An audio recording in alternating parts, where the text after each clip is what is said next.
morning. How are you? I hope you're well this morning. How are you? God, that was very bad, wasn't it? It's how are you?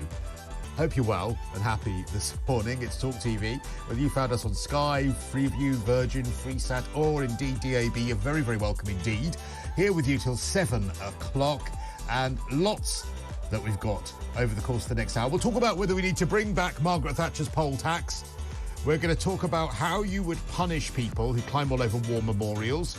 We're going to talk about Valentine's cards that come with a trigger warning, and we'll have a little sprinkling of stories on top of that by Paul Britton, who is the leading criminal lawyer. You're no longer described as the top criminal lawyer, are you? Oh, sorry, can we have a microphone? Thank you. Well, that's only you, Cristo. You don't like calling me top for some reason. I don't like calling you top. No. I like calling you leading criminal for whatever lawyer. Reason. I don't know why. You can't see me as a top. I can't see you as top. I see you as leading. So Paul is here. He's going to be going through some of the stories that we've got this morning and lots more besides. This is Talk TV. All right. So I just need to say, hang on. Before I do anything, hang on. Where is it? I had to... Oh, here we go. Always a red. Morning to you. Says, please say hi to my wonderful wife, Debbie. She was hit by a car on Friday whilst on her road bike. She has a C2 neck fracture. What's that? A neck fracture that's pretty serious. But we do personal injury, so if she wants to get in touch and get my details. She was touting for a bit of trade, you are, aren't you? She has a C2 neck fracture, thankfully stable. No surgery needed. Phew. She's recovering at home, but unfortunately for her, being looked after by me, says Justin. Well, get well soon, Debbie. Hello, lots of love. I hope your neck gets better soon. I hope Justin is taking very, very good care of you. And I'm very, very sorry to hear what happened to you as well. And also from the person Jill, who said that she was listening to me because I was slightly better than the car alarm that was going off in the background. She said she was only joking. So thank you, Jill, for that. She also says, I visited my local GP for an appointment a month ago, and I've now received 14 texts and 3 letters and a phone call and a personal visit from a GP staff member asking for me to fill in a feedback form. The fact that I'm waiting for a follow-up appointment seems to be of no concern. Is the waiting list caused by NHS staff trying to get patients to fill in feedback forms? Jill, I don't believe that you were contacted that many times. Why are we so obsessed with feedback now? So Paul? That we can gauge the service that we're providing to, in this case, patients. Yeah, but it's harassment. Like, fine, send me a feedback text. 14 is a bit excessive. Like, I told you, I don't know if you heard, but I had a message the other day literally saying it's British Gas. Today is the last day you can provide feedback. I get that as well, yeah. Before that, I'd had one... And you're like, so what? Yeah, the night before, then the morning, then the day, 2 days before that, because it was about the phone call. Why don't you put feedback... You ask me for feedback too often, and therefore I'm giving you a 1 out of 10. Just leave me alone. Then give them the feedback.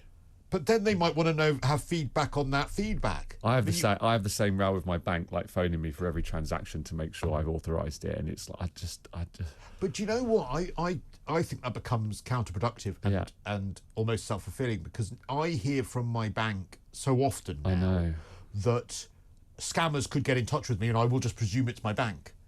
Do you know what I mean? Because I said to my bank, why don't you put us through some sort of test where at the end we get a certificate to say that we're not thick and we're not going to be dubbed by these people, and then my ones can just go through. Because if someone phoned me and said you've got to make a transfer for this amount of money, I'd say, I'm sorry, what? No, I'd hang up. You just know straight away. But I think one of the things that's making it worse is that you hear from your bank. When you used to hear from your bank, it was so rare that I think you'd immediately be suspicious. You'd be like, well, you never call me. Why are you calling me?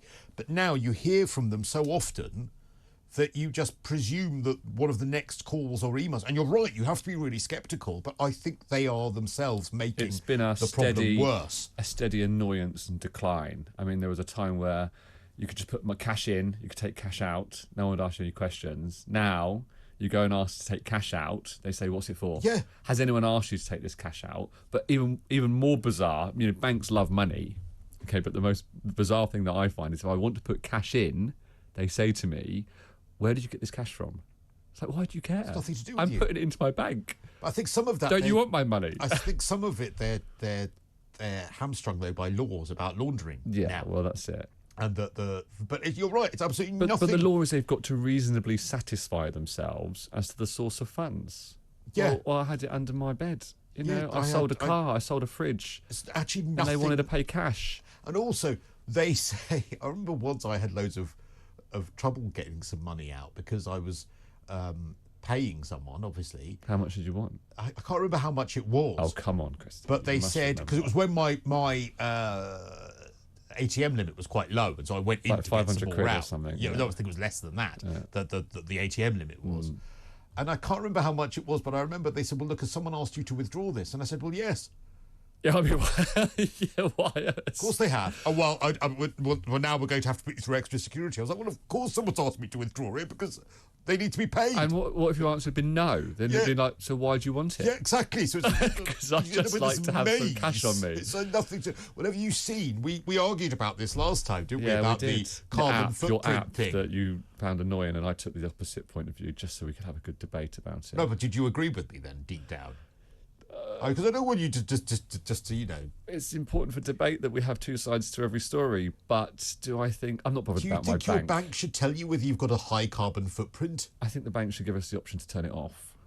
But I worry that that's going to become something that they judge your I credit know, on. I know you said that before. And I don't like that. Run a credit rate. Oh, let's look at your CO2 rating. Look, you've got a really good carbon footprint. Higher rate. We'll give you a better deal on your loan. Oh, look, you've got a what is it? A CO2 rating of carbon What if footprint. you've not got a proper boiler? You've got an air pump. I have oil at my house. We have the old-fashioned oil. We have to That's very unenvironmentally friendly. Where do you live again? Down near Lewis in Yes. Brighton. Well, you have got the highest council tax in Britain. Ours is ridiculous. Did you know I'm so that? glad that you brought that up because in London I pay like £800. You've got two places. Yeah. Yeah, and in London I pay £800. Your little bedsit that you have in London. You've got a little hovel in London. And down there it's like £3,000 or £4,000. And what do I get for it? They don't empty my bins every week. It's every other week. Well, that's because of the climate emergency. I have to. The climate emergency. Everything's an emergency. I have to recycle for them, so I have to separate all my stuff, and I have to do it in a certain way, and I have to put it in the green bin. But they don't pay me to do it. In fact, they charge me to do it. Ridiculous. And why is, just before we talk more about that, why is everything an emergency now as well? To create urgency, the old sales tactics from the 80s and the 90s. But it's like they don't say anymore. Like my council, they've reduced by. It's either or it's a crisis. Yeah. Why don't they just say we want to be environmentally friendly? And you say, oh, okay, but now it's no, we have to do it because of the emergency. Everything's an emergency. Because they like to catastrophise. But and psychologists millennials love it as well. That's a really bad thing, though. Yeah, it is. Okay, I've got a few texts and tweets, and then we'll talk more about council tax. How have you got out-of-date alcohol in your house, Cristo? Couldn't you get the top off? Says Edie. Well, you saw what happened to me at Christmas, Edie. I had a right nightmare because I bought a chocolate Baileys, which was on offer at Waitrose. You know, they have these big displays over at Christmas, so we bought chocolate-flavoured Baileys, which we thought would be nice for a Christmas drink. And have you ever done the whole self-scan thing? I always do the self-scan. Oh, yeah. Well, the handheld? Yeah, Emin Dawes is absolutely obsessed with it. Yeah. And, you know, he goes around with a little handheld beeper. That's what I do, yeah. I irritate him because I throw things in the trolley and then walk off. And he's like, no, you're messing up my system. So he does the handheld beeper. So he did the handheld beeper, put the Baileys in, and then we left after we'd paid, and they hadn't taken the plastic thing off the top. Right. So then I messaged Waitrose going, oh, this is really annoying. And they were like, oh, don't worry, just the security tag. You know, the plastic security thing, Well, it's meant to beep when you go through the door. Yeah. Did it not beep? Didn't beep. So we end up going home with this bottle of Baileys that looks like we've shoplifted. So then I'm like, right, I really fancy a Baileys. And we've got this plastic thing on top. Smash it off. Well, you couldn't. It's really difficult. So then I used some scissors and a knife because I was like, I'm not trekking all the way back to Waitrose to get it off. So I used a hammer. Used scissors, managed to get through the lid of it. So you had to then sort of shake it like it was Tabasco to get out the Baileys. It caused a right mess absolutely everywhere. And so that was the one I couldn't get the top off, Edie. It was a nightmare. So what did you do in the end? In In the end, I got a hole that was big enough in it. So you poured the whole thing by shaking it? By shaking it like it was Tabasco, and then put some cling foil over the top. But there was. It Is Waitrose like far from the house? It's a drive. Yeah, you didn't want to cause more unnecessary carbon in there. Yeah, so you were like, I better have a go at this. Well, it was definitely carbon, not the fact that I'd been drinking already and couldn't drive. You're very considerate like that. Very considerate. So I was just talking before about how I gave Mother F out-of-date Baileys a couple of weekends ago. Okay. Just gave it to her. She was fine. Right. And apparently it's all right. So that was that. Go off? Apparently it does go off, but apparently that's because it might curdle, but it's not actually dangerous to drink it. Okay. Have you tried chocolate Baileys? Yes, I was just talking about that. Thank you. Morning, says Shorty. Oh, God, I'm not reading that out. I'm not reading that we do not encourage you to drink out-of-date drinks. Well, you just read it out, so... Johnny, you live your life. I'm surprised you don't come into work covered in bubble wrap every day, Johnny. I really am. Drink irresponsibly. That's what Johnny wants me to say as well. Okay, morning, Cristo. I think there may be a trigger warning for leaving the house every day in case life upsets you. Yeah. I mean, that is that story which we'll explore a little bit more about the trigger warning for Valentine's Day. Do you like Valentine's Day? I mean, of course. You know, it's like date night, isn't it? It's you're a happily partnered gentleman, aren't you? For 13 years. 13 years. Yeah. Honestly, there are terrible crimes that you'd get less time for now. Yeah, some that you'd get more. So what you got planned for this Valentine's Day? What date is it? 14th, isn't it? Of course, it's the. I've got plenty of time. Date is I don't have to start thinking about that until the 12th. What date is it? What is the date? It's the 3rd today. It's the 3rd today. Oh, you meant what date is it today? No, No, I know what day it is today. It's the 14th. It's the 14th. You've got 11 days. Yeah, okay. What do you think about the fact that they're sending out emails to people now saying, look, if you don't want to know about Valentine's Day, we won't send it to you because we don't want to upset you? Just that wrapping in cotton wool, mollycoddling culture that we live in. And I mean, trigger. I mean, what does it even mean to trigger someone? What is the result when you trigger someone? Why do they just break down? Obsessed with not upsetting people in any way, shape, or form? Well, we've spoken about this before, and we've spoken about resilience, and there is just none in society anymore. Just why? And in fact, Nigel has given us a call on the subject of. Do you know? I'll get to Nigel's call in a minute. Let me just make this point. It is about stupidity, and stupidity and sensitivity. And those are the two things. But where has it been bred from? It's not. I don't think it's nature. I think it's nurture, and I think it's me. Yeah, it's you. Why? Lawyers. It's your fault. No, I don't it's think so. Absolutely your fault. If I lost all my money, and we're going to speak to Nigel. You got earphones because we'll get some for you. We'll speak to Nigel straight after the break because if I lose my money, I would go to someone like you and say, I was too stupid. I withdrew all my money and gave it to a complete stranger in the street, and because he said that he would, he'd give me some sort of miracle hair growth cure or whatever else. And no, that's not true. I know the example you're going to give there. You don't have to get a lawyer involved for that. The banks give you the money. They reimburse you. Yes, I know, but you're all. Do you know why they reimburse you? Because they're terrified that people will stay using cash, and in some ways they don't want there to be any whiff of your bank being unsecure, or your app being unsecure, or banking being at risk from fraud. But if you thought that and you stop doing that, you just go back to cash. Okay. Because who's gonna con you out of your cash? Let's see. Will you be able to hear if we have? No, I won't be able to hear. Nigel. Okay, we're going to speak to Nigel after the break. But also, it's not just that. Listen to you sniffing around about personal injury a moment ago. The reason I have to read nonsense on mugs telling me that things are hot, or that I must have a sign up telling me. What mug do you have, Cristo, that says it might be hot? No, you know what I mean. Cups that you get in things. Or there was the story, wasn't there, in the US a few months ago, right, of the woman, and this is just unbelievable. The woman who got some chicken nuggets, right, and gave them to her daughter without testing whether they were hot or not in a drive-through. So clearly mother of the year, throwing the nuggets behind her. And this was in America, and the nuggets were hot and burned her daughter's leg. And she got like $1 million or something. She settled out of court with McDonald's because the nuggets were hot in a place where you would buy hot nuggets. Your fault.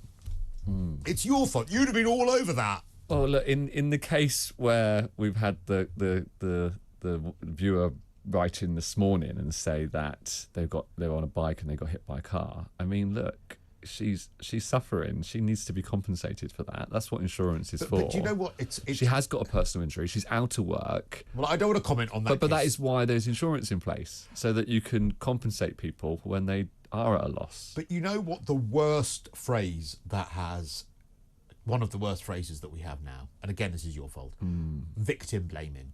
Because sometimes victims are to blame. And like this whole idea is, you're victim blaming now. Like if I go and get in my car absolutely hammered and drive and crash into someone and kill myself, you know, no one says, oh, you know, you're victim blaming. You really can't criticise him because he's dead. Well, sometimes victims are to blame, but we're so obsessed with saying, oh, you've been a victim of something bad. It can't possibly be your fault because you're the victim. Well, actually, no, sometimes it is your fault. Sometimes you have to check whether the nugget is hot. There's such a balance to be had there because, victim blaming... You do 70% of your work. Victim blaming came from, like, rapes and things, and when they would say, well, she shouldn't go out dressed up like that. Well, I would say, no, she should be able to go out dressed up as she likes. You know, and she caused it because, look, she's dressed like a tart. But that's... she's on a night out, look. But there is a balance. That's the way it stems from. There is a balance to be had with that. And now it's gone like that, and now it's used for everything. Oh, he got drunk and killed himself. Oh, you know, it's his own fault. There's a balance to be had with that, because when did good advice become manifest into this hysteria over victim blaming? You know, it would not be my fault if I was the victim, if I walked along a high street at 3 a.m. in a rough part of London holding £3,000 in cash in my hand and fanning myself with it. Now, I would have every right to do that, and I would have every right not to be wrong. And how sad is it that someone might attack you? But I would be an absolute... That's the problem, though. ...idiot if I were to do that, and I would... And it would be advisable to tell someone. What does not that say about our that. Society? It says to What us, does that say about crime in London? But it's bad. What does that say about our communities? But also what we are doing with victim blaming and what you're doing, unfortunately, is, love you and everything, is that we are removing anyone having any personal responsibility for their safety and for things like... That's right. You know, again, a woman should be able to... And this is going to be a controversial thing to say, but a woman should be able to have a few drinks with a guy, kiss him, go back to his hotel room, not have a drink spike, and then. But no, I'm talking about drink spike now. Go back to his hotel room and still say no. I don't want to do anything. Absolutely, that is the right thing, and absolutely has that right. But then some people will say, well, what was she expecting? But it's too late to say no. When I say to my niece, if I'm ever advising my niece when she gets older, I'll tell her, don't do that unless you want to go ahead. Not because she does not have the right to be absolutely safe and have the right, but also it's advice to not put yourself in a position of potential danger. That's not victim blaming, that's giving good advice. But what we have done in society nowadays is that we get hysterical when it comes to that advice, and people manifest it as victim blaming when it isn't. And that's partly your fault. So it comes back to education, doesn't it? And teaching people what is and what isn't. But I think we're scared to do that and now. And common sense. The other one about this, you have to have these conversations. Like, I mean, you're having this conversation now, and some people are probably like cringing, but some people are like, no, this needs to be aired. People need to know about these things. I have a lot of arguments with cyclists online, and I like cycling, but I have a lot of arguments with cyclists online where I say, you know, especially when you hear about an absolutely terrible death where someone's passed on the inside of a lorry. Yeah. And I say, you know, well, that's awful that they died, but now they're allowed to do it on the highway coast, and the lorry has to give way to them. Absolutely, and it's the lorry driver's fault. Yes, you're right. In the letter of the law, it's the lorry driver's fault. Yeah. But I would never in a million years advise anyone to do that. I wouldn't advise anyone to pass on the inside of a lorry, even if it's 2 lanes away, because sometimes they have to cut across you. Now, that advice, when there was that little sign that was put on the back of lorries to say cyclists do not pass, cyclists went mad saying, you are blaming us, we don't want that sign. Well, it is their fault, and I tell you why it is their fault, because they lack a quality, which is patience. Where cyclists refuse time and time again to just stop or slow down. If you as a motorist cause them to slow down or have to stop, you can see it in their face. They're not infuriated. all. Not all. Well, I have to say, the ones that are actually decent cyclists stand out like a sore thumb. When you see them stop, you're like, oh my God, that's incredible. They shoot across zebra crossings. Yeah, absolutely. They don't stop at red lights. But they go through those as well. They say that if Cristo, something happens, the irony of it is that they would punish you for breaking any of those rules. If you went for a red light in your car, they'd get their phone out and they'd want to record it. But you, and again, I say this with love because I don't know whether lawyers have helped that much. But if I was a cyclist that passed on the inside of a lorry while it was indicating left, that lorry hit me and I got injured. Well, they're the rules. Yeah, and the lorry should be more careful. but there is no. It doesn't make it right. But that is the law, and they are the rules. Common sense means that there should be a way of saying to that cyclist, you know what, you put yourself into a real position of danger. Well, there is a contribution towards the negligence or contribution towards the injury. Great, so which we argue get them 500,000 instead of 600. Well, it's never sums like that. Oh. I mean, it depends what happens. I won't bother throwing. I mean, loss of life. You, as long as there's no pain and suffering, if you die instantly, you're looking at about £15,000. Is that all if you die instantly? Yeah, because it's all about compensation for suffering and pain. See, God, that's a brain injury would be more a great case. That's terrible. That's a terrible thing to say for a lawyer. I love you dearly, but you are one of the reasons all this is happening. Sorry to say it. When we return, I think Nigel's going to agree with me on that, so we'll talk to him and we'll talk more about council tax as well, all here on TalkTV.